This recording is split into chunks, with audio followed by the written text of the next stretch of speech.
Hi everyone, it's Miss Victoria from the Ridgewood Library. I hope you're doing well today. I have two stories I would like to share with you. These are a couple of our family favorites that I used to read as bedtime stories to my children. I hope you enjoy them. The first one is called Miss Rumphius by Barbara Cooney, and it has very beautiful illustrations. And of course, it's a wonderful story also. The lupine lady lives in a small house overlooking the sea. In between the rocks around her house grow blue and purple and rose-colored flowers. The lupine lady is little and old, but she has not always been that way. I know. She is my great aunt, and she told me so. Once upon a time, she was a little girl named Alice who lived in a city by the sea. From the front stoop, she could see the wharves and the bristling masts of tall ships. Many years ago, her grandfather had come to America on a large sailing ship.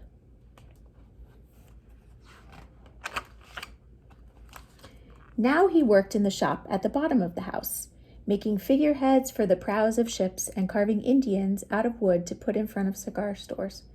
For Alice's grandfather was an artist. He painted pictures, too, of sailing ships and places across the sea.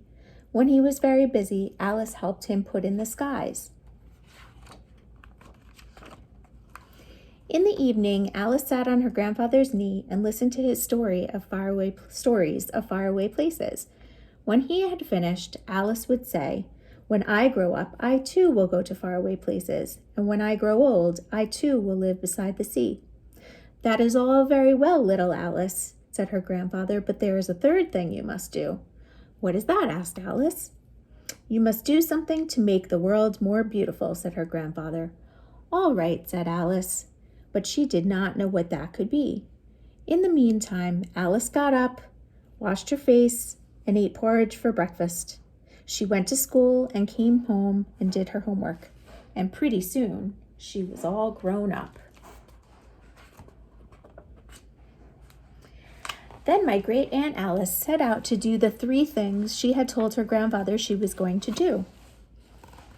She left home and went to live in another city far away from the sea and the salt air. There she worked in a library, dusting books and keeping them from getting mixed up and helping people find the ones they wanted. Some of the books told her about faraway places. People called her Miss Rumphius now. Sometimes she went to the conservatory in the middle of the park. When she stepped inside on a wintry day, the warm, moist air wrapped itself around her, and the sweet smell of jasmine filled her nose. "This is almost like a tropical isle," said Miss Rumphius, "but not quite."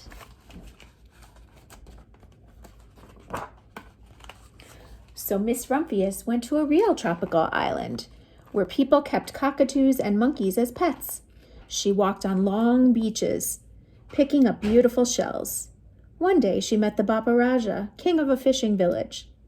"You must be tired," he said. "Come into my house and rest." So Miss Rumphius went in and met the Baba Raja's wife. The Baba Raja himself fetched a green coconut and cut a slice off the top so that Miss Rumphius could drink the coconut water inside. Before she left, the Baba Raja gave her a beautiful mother-of-pearl shell on which he had painted a bird of paradise and the words, "You will always remain in my heart." "You will always remain in mine too," said Miss Rumphius.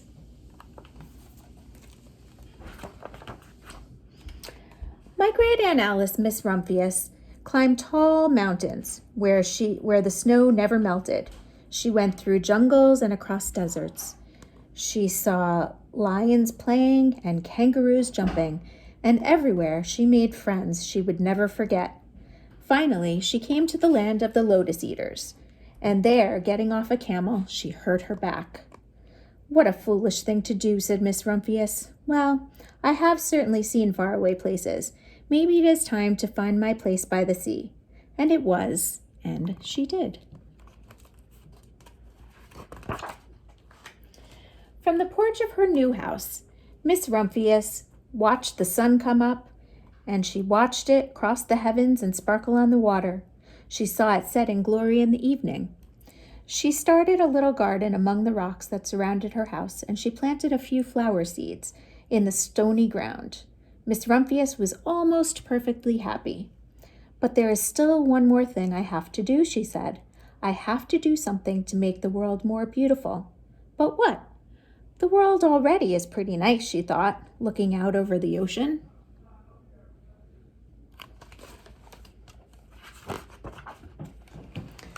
The next spring, Miss Rumphius was not very well.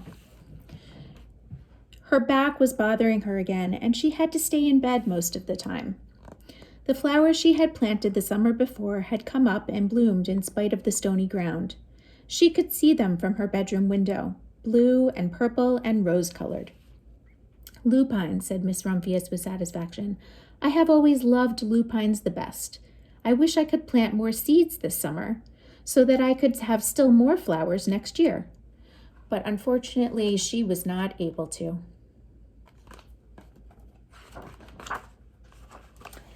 After a hard winter, spring came. Miss Rumphius was feeling much better now. Now she could take walks again. One afternoon, she started to go up over the hill where she had not been in a long time. "I don't believe my eyes," she cried when she got to the top, for there on the other side of the hill was a large patch of blue and purple and rose-colored flowers. "Lupines. They were brought there by the wind," she said as she knelt in delight. "It was the wind that brought the seeds from my garden here. And the birds must have helped too." Then Miss Rumphius had a wonderful idea.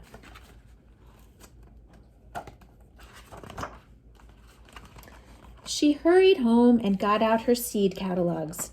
She sent off to the very best seed house for 5 bushels of lupine seed. All that summer, Miss Rumphius, her pockets full of seeds, wandered over fields and headlands, sowing lupines. She scattered seeds along the highways and down the country lanes. She flung handfuls of them around the schoolhouse and in back of the church. She tossed them into hollows and along stone walls. Her back didn't hurt her at all anymore. Now some people called her that crazy old lady.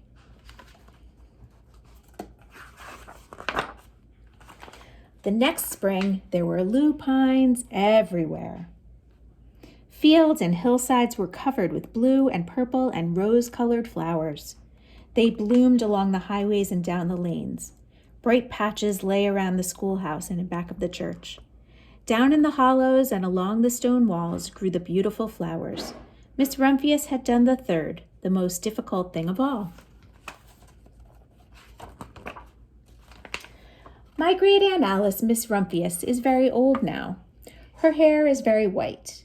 Every year there are more and more lupines. Now they call her the Lupine Lady.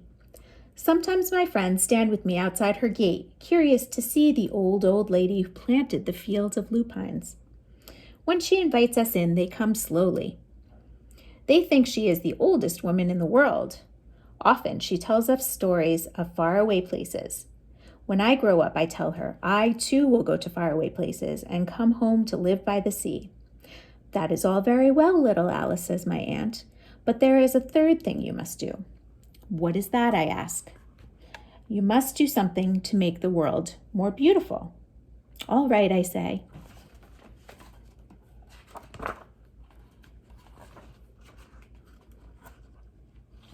But I do not know yet what that can be.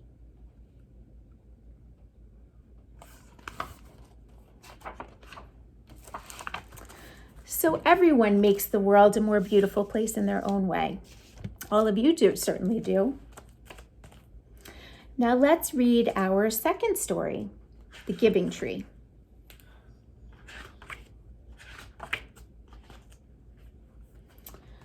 Once there was, here, let me show you the cover first. This is by Shel Silverstein, who's also a very wonderful poet. Once there was a tree, and she loved a little boy. And every day the boy would come, and he would gather her leaves, and make them into crowns and play king of the forest. He would climb up her trunk and swing from her branches and eat apples. And they would play hide and seek together. See, she's pointing at him with her leaves that are formed in the shape of an arm. And when he was tired, he would sleep in her shade. And the boy loved the tree very much. See, he even carved his initials in the tree. Me and T. T for tree. And the tree was happy. But time went by. And the boy grew older. And the tree was often alone. Then one day the boy came to the tree, and the tree said, "Come, boy, come and climb up my trunk and swing from my branches and eat apples and play in my shade and be happy." "I am too big to climb and play," said the boy. "I want to buy things and have fun. I want some money. Can you give me some money?" "I'm sorry," said the tree, "but I have no money. I have only leaves and apples. Take my apples, boy, and sell them in the city. Then you will have money and you will be happy." And so the boy climbed up the tree and gathered her apples and carried them away. And the tree was happy. But the boy stayed away for a long time, and the tree was sad. And then one day, the boy came back, and the tree shook with joy, and she said, "Come, boy, climb up my trunk and swing from my branches and be happy." "I'm too busy to climb trees," said the boy. "I want a house to keep me warm," he said. "I want a wife and I want children.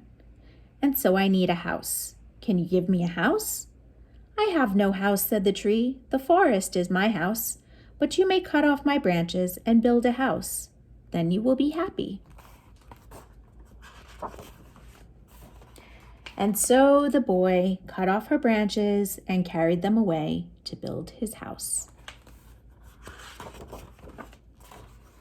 And the tree was happy. But the boy stayed away for a long time again, and when he came back, the tree was so happy she could hardly speak. "Come, boy," she whispered, "come and play." "I am too old and sad to play," said the boy. "I want a boat that will take me far away from here. Can you give me a boat?" "Cut down my trunk and make a boat," said the tree. "Then you can sail away and be happy." And so the boy cut down her trunk and made a boat and sailed away. And the tree was happy, but not really. And after another very long time, the boy came back again. "I'm sorry, boy," said the tree, "but I have nothing left to give you. My apples are gone." "My teeth are too weak for apples," said the boy. "My branches are gone," said the tree. "You cannot swing on them." "I am too old to swing on branches," said the boy. "My trunk is gone," said the tree. "You cannot climb." "I'm too tired to climb," said the boy. "I'm sorry," said the tree. "I wish that I could give you something, but I have nothing left. I am just an old stump. I am sorry." "I don't need very much now," said the boy. "Just a quiet place to sit and rest. I am very tired." "Well," said the tree, straightening herself up as much as she could. "Well, an old stump is good for sitting and resting. Come, boy, sit down and rest." And the boy did. And the tree was happy. The end. Well, I hope you enjoyed those two stories. I enjoy them every single time I read them. They're just very sweet, all about kindness and generosity and empathy. Wonderful lessons that we can all learn in life. I hope you all have a wonderful day, and I hope that you are able to make someone else happy, just like these books did for all of us, and like the tree did for the boy, and like the lupine lady did for the town, spreading out her flowers and the beauty around. Have a wonderful day, and I will see you again soon. Bye.